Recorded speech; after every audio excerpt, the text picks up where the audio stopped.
All right, it's December 4th, 2022. And anyway, basically, towards the end of the snowmobile season last year,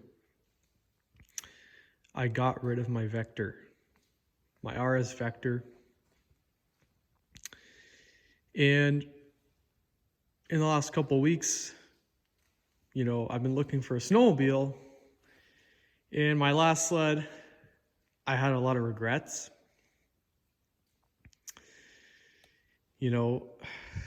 Lots of regrets actually, because it wasn't the sled I wanted, and it didn't have anything I wanted. Basically, I wanted an Apex. I wanted an Apex before I got that Vector. And I didn't buy an Apex, and I regretted it.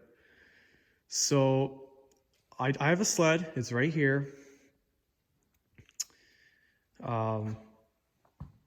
And I considered all the options and what's out there. And, I was considering an Apex, maybe a Viper, an IQ Turbo. I wanted a 4-stroke, maybe even a 1200 Fortec. But I was really looking at IQ Turbos and Apexes because that's what we're used to, especially Yamahas. And I considered all the options. I looked at a lot of sleds, and I got a sled that I'm really, really happy with. And this is what I ended up going with.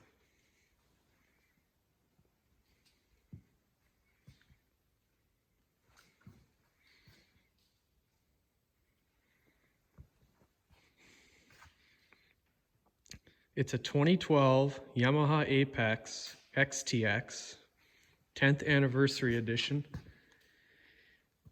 And there is so much I have to talk about that I'm going to do another video on 2nd gen Apexes versus 1st gen Apexes.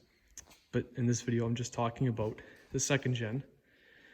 So 2012, 2nd gen Apex.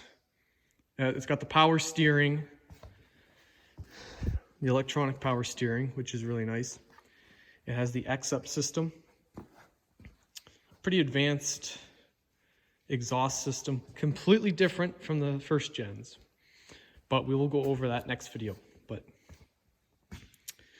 it's got 4,400 miles on it, so that's not too much. And we paid quite a bit for it. But yeah, it's a beautiful sled. So yeah, it has an oil, you can't see it, but on these Apexes, the oil filter is like right in under here, basically. And you got to take a whole bunch of stuff off. You got to take this off, the airbox, this dash off, the lights, the airbox, the battery, even the battery bracket, just to get at that filter. But it has this kit, and the oil filter is right there. Your ECM is right here as well, your electronic computer module, so that's the computer. The voltage regulator is right there. It's different than this. The only thing it needs right now is carbides. So I'm going to pick some up this week, and we got plenty of time, but yeah. It's got the 144-inch track on it, of course. 1.25-inch lug. The exhaust is different than the 1st gens. It's got decent storage. It's pretty small though compared to the 1st gens, but quite a bit different there. They changed the color. Show you here. I gotta change the clock because it is definitely not 5:10. It's a little 7. But yeah, she's pretty nice. It's got this bag here, windshield bag, which is pretty nice. It doesn't hold that much stuff, but it's actually pretty nice. My Vector didn't have that. He's got one too. My Vector had a tank bag. I'm not a huge fan of the tank bags anymore because you can't really hug your legs up against the side.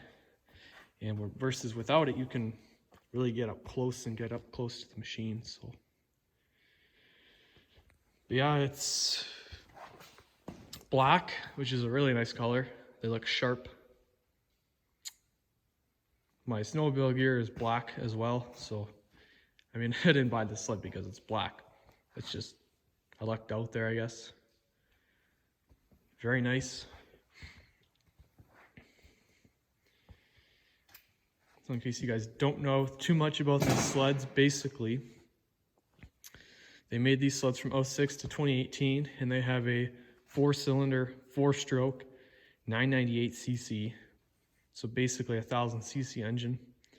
5 valves per cylinder. So it's got 20 valves, which is insane. I don't even think NASCARs have 5 valves per cylinder. So that is a high performance feature. Very unique. And this right here, this is the only 4-cylinder, 4-stroke, fuel-injected engine ever. So it's, yeah, these things, they sound amazing. They sound like a street bike, basically. These things are the street bikes of snowmobiles. They're freaking fast. Top speed is about 120 miles an hour, depending on conditions. Most of the time you can't get it up there, but it'll do 100 miles an hour pretty easily, and then some. So yeah. Yeah, about 120 miles an hour. That's about what they do. Not sure how much more power it's got than the first gen, but I think it's about the same. But yeah, my 600 E-Tech was black. Same as this. So I'm going back to a black sled. I'm going back to fuel injection. I'm going back to an 1.25" lug. I missed the 1.25" lug. One thing I like about the 1.25" is because these lugs are short and fat, you can really hustle on trails and cornering. That is where that track shines. Because these lugs are short and fat, you can really slide the ass end of the sled over. And because this thing has so much power, I'm thinking it's going to drift around corners pretty easily. So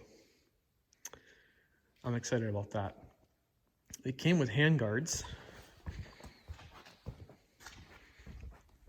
but I took these off because the handguards, they were too close to the brake and it just wasn't going to work. So the throttle side wasn't a big deal, but the brake side, I almost never use my brakes, but when you have to use them, you need them. So yeah, you can't have any obstructions. That's, you're gripping around 100 miles an hour down the trail and you need your brake lever. You fucking need your brake lever. So yeah, there's actually not a lot of differences between the second gens and the first gens, but I mean, stuff like this, they changed a lot, but yeah. This one just so happens to be a 10th anniversary edition.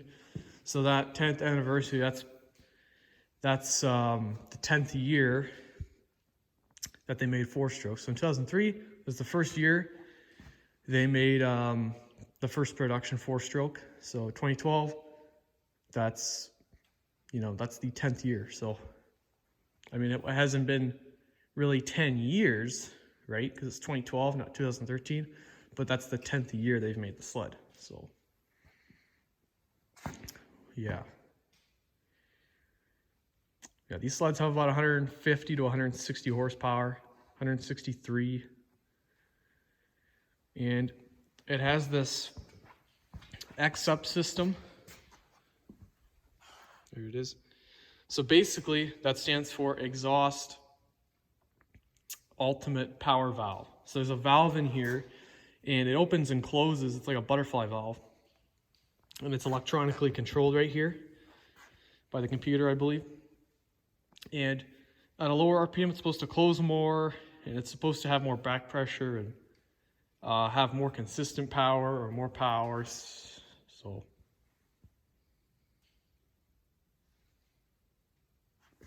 yeah.